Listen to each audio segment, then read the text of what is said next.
Hello, hi guys! Magandang hapon sa inyong lahat.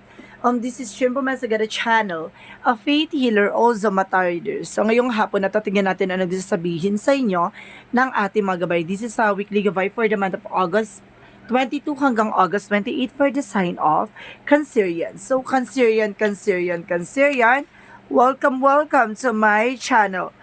Ano kayang messages, advices ng spirit guides ang ating masasagap for today's video? Ano kayang kaganapan sa buhay ng mga Cancerian ang ating mahagilap? So guys, this reading is a general reading lamang, hindi lahat makaka-resonate.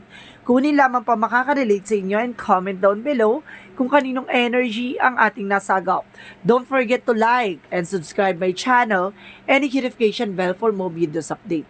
Sa mga hindi pa po nakakapag-subscribe sa aking channel, please click nyo na po subscribe button dyan sa baba for all bell para updated kayo sa mga videos na i-upload natin every time in every moment. So guys, kumapit-kapit ka dahil ito na ang message sa iyo ng baraha.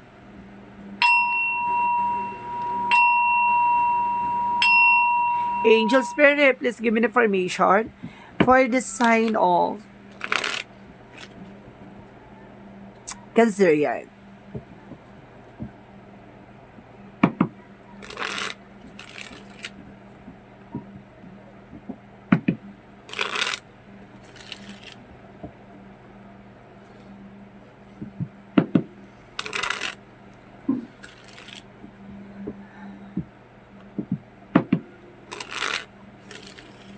So see guys, umpisahan na natin. Ano kayang messages, advices sa iyo ng spirit guides ang ating masasagap for today's video? Ano kayang mahagilap natin? Ano kayang energy ng ating mga gabay ang ating mahagilap for today's video? Oh, there's a devil card.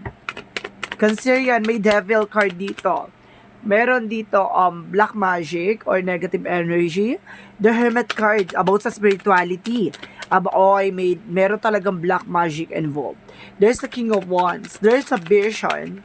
Kumbaga tama yung hinala mo, no? Kumbaga meron ka ng nasa sense. And of course the Queen of Swords. There's an information na malalaman mo. Or there's a Seven of Wands. Being protected, no? Stand on your ground. And of course, dito, there's a death card. Tapusin ang dapat tapusin. Transformation. What is the devil card? Angel Spirit. There's an Ace of Pentacles. Whoa! May umaharang sa'yo about sa finances. The devil card. Cancerian. Mayroong opportunities na papasok sa'yo pero hinaharang nitong chararat na to. And of course, there's an Eight of Swords in reverse. Ibig sabihin dito, you have a freedom. Makakalaya ka na or makakaalis ka na sa isang situation. About dito, sa spirituality nito. There's a release, finding solution. Makakuha mo ni lahat ng mga solusyon about sa iyong finances. About dito, kumbaga nalaman mo na, ayun yan, nagkaroon ka na ng instinct. Na kumbaga, alam ko na may something na gumagawa sa akin na kasi parang hinaharang about sa finances ko. Ngayon, kumbaga, ito na pasabog sa'yo with the King of Wands. Kumbaga, with the Nine of Pentacles. Kumbaga, ngayon, kumbaga, dire-diretso ka na, no? Kumbaga, yung eksena mo na to, kumbaga, dedepensa mo, protectionan mo na yung grounds mo. And of course, sinasabi sa'yo dito na habaan mo yung pasensya, there's a process of progress, and magtiyaga ka sa mga bagay-bagay. What is the Queen of Swords? Okay, there's a Nine of Cups. There's a wish fulfillment. Ito yung mga katuparan sa mga pangarap mo. Ito yung makukuha mo information. At parang poprotectionan mo at magiging independent ka dito. Kumbaga, kaya mong tumayo sa sarili mo pa at with your confident with the heart. What is the Seven of Wands?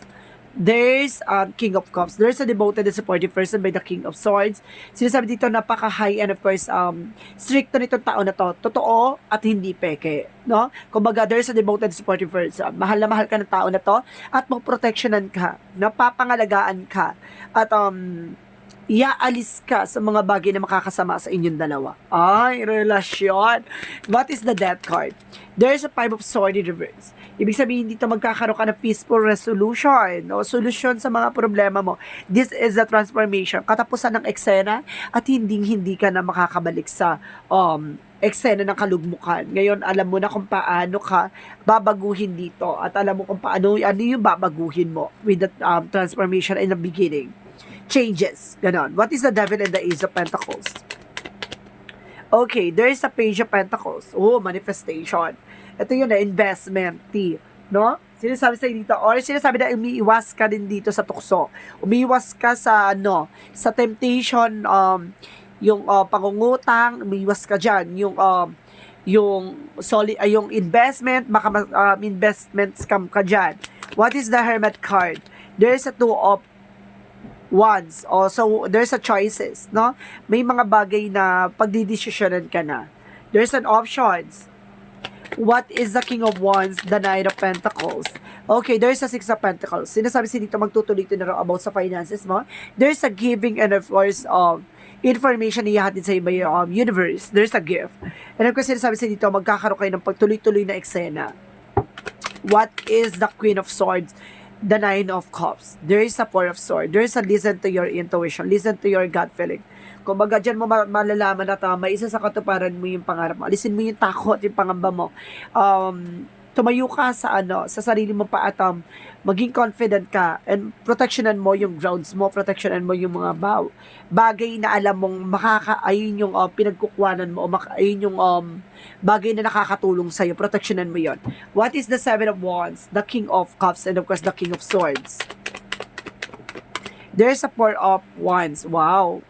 Relasyon, ngayon naman, celebration. Okay. Sinasabi sa'yo dito na baka maaaring magkaroon ng engagement, proposal, wedding, ganon. So, there's a celebration. What is the Death card and the Five of Swords in reverse? So, there's the Moon card. The Truth Reveal. Revelation. Kumbaga itong revelasyon na to, yung magpapasabog ng abundance mo. Pasabog ng abundance, sinasabi sa iyo to, na mukhang uulaling ka bigla ng biyaya ng langit. Kumbaga ito na nga, hindi mo to ini-expect. This is the dreams, coming true. Wish granted, Kumbaga dreams coming true. And of course, sinasabi sa'yo dito na magdadala sa'yo ng stability and security about sa financial. So, pasabog. So, what is the outcome? The outcome is the Three of Swords. Maraming taong naiinggit behind your back. Maraming taong gusto kang saktan. The Three of Wands. Sinasabi sa'yo dito, there's a trouble. Or there's an information na makakapaggala at makakapag-abroad ka. Or there's a foreign land. Baka makakagala ka dito lang sa city or lalawigan, something. Kumbaga makaka-unwind ka paano. And of course, there's a magician, manifestation. May mga bagay na manifest ka. And there's the Fool card. Leap of faith, magtiwala ka kay God. Kung nararanasan mo, ay mararanasan mo talaga yan. Kasi nakasaad yan sa iyong propesiya. Ay, propesiya. Kumbaga, ito na nga, nakatadhana yan kasi talaga yan, nakalaan. Talaga yan, nakasulat na yan yung mga mangyayari sa'yo. Hindi mo pwedeng kontrolin at hindi mo pwedeng pigilan. Kung para sa'yo, para sa'yo. Nakasaad yan sa propesiya mo. Propesiya, magiging nyanyaw ka, magiging wak-wak ka dito, char. And there's an Eight of Cups. Sinasabi sa'yo dito na, moving on, letting go, but there's a negativity, pero kailangan dead ka lang. Hindi mo kailangan isink in yan sa'yo, at hindi mo kailangan isipin yan, ha? Malulugmok ka dyan. What is additional messages for love oracle card? There's a wedding ring. May kasalan talaga dito, There's a union. And there's a actions. Ay, attraction, flirting. Kailangan mong humarot. Kung gusto mo magkaroon ng love life, humarot ka daw. And of course, sinasabi sa'yo dito, there is a soulmate. Ay, there's a wedding ring. Seduction and soulmate. Ay, pasabog ka dito, ha? Mukhang papasabugan ka ng eksena about sa love life. Luluwag ang dapat lumuwag. Charis. What is a chakra? What is the chakra? Isolation. Ayun yati. Yung feeling isolation, yung release mo yan, yung negativity na yan. Isip mo lang ang nagkukulong sa'yo sa mga bagay na yan. And there's a self-worth. Dapat alam mo yung kahalagahan mo ang bagay na nakalaan para sa'yo. Ang share na yan ay upo ka na sa trono. Kumapit ka.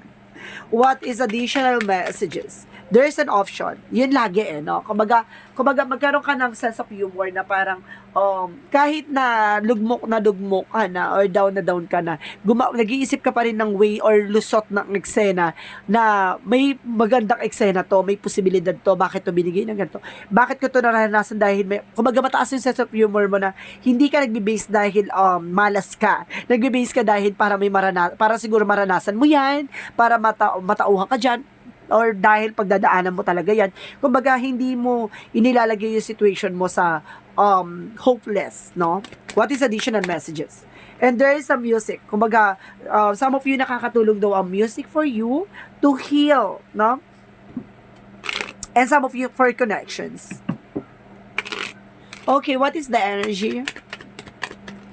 And there is a blossoming abundance. Talagang may pasabog at bulabog ka talaga, Tio. Diba? Blossoming abundance. Pasabog ka talaga. And there is yin and yang. Kailangan mo maging balance, te. Ang negative and positive. And of course, sinasabi dito, there is an attachment, no? Kumbaga, mabilis ka kasi ma-attach din or ma-attract sa isang situation or sa isang bagay, no?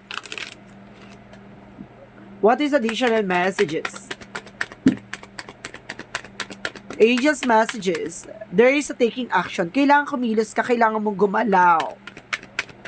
And of course, sinasabi dito, waning moon, introspection, self-inventory. Kailangan mo munang mahalin ang sarili mo para mahalin ka ng ibang tao. Kasi pag nakikita nila na parang pinababayaan mo yung sarili mo, ganun din yung pababayaan ka nila. Kasi hindi ka fresh. Charis, parang siyempre, di ba, hindi mo pinalagay yung sarili mo, paano ka magmamahal.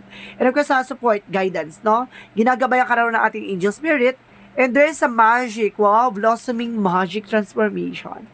Kumbaga, got to believe in magic. Ay, there's a got to believe in magic dito.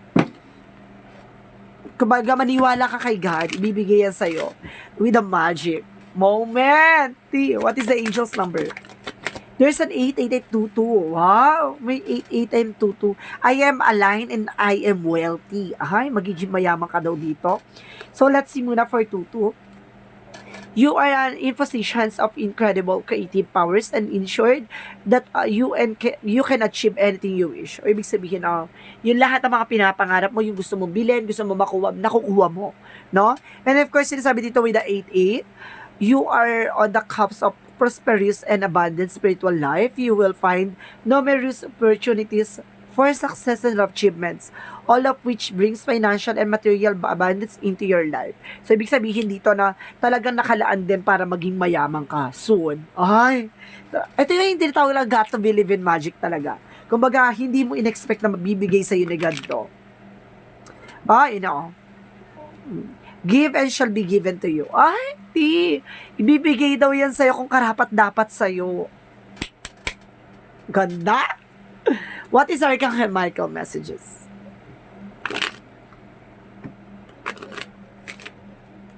What is Archangel Michael messages? Okay, sense of humor. I told you, di ba? Sense of humor. Di ba? I told you. Kailangan tignan mo yung mga options pa. Ganun dapat. Yung kahit na down ka, pero tinitignan mo pa rin yung mga options na para hindi ka pang hinaan ng loob. What is the messages of life? Magpasalamat ka kung ano man ang meron ka. Ganon. Sinasabi sa'yo dito, self-love. I told you rin kanina, di ba? Sinasabi sa'yo, mahalin mo yung sarili mo. So, let's see. Today, I love myself fully. I accept myself exactly as I am. I am able to recognize my own divinity and to appreciate the purity of my soul. I take the time to take care of myself. I enjoy myself. I nourish myself. I am kind to myself. I am grateful for who I am. So, ito yung pagtanggap mo sa sarili mo. Alam mo kung ano yung limitasyon mo. Alam mo kung ano yung magpapahalaga at magpapayabong sa'yo. No? This is a weekly gabay for the month of August 22 hanggang August 28 for the sign of Cancer. So, Cancer, welcome to my channel. At maraming salamat and see you in the next video. Bye-bye and babush!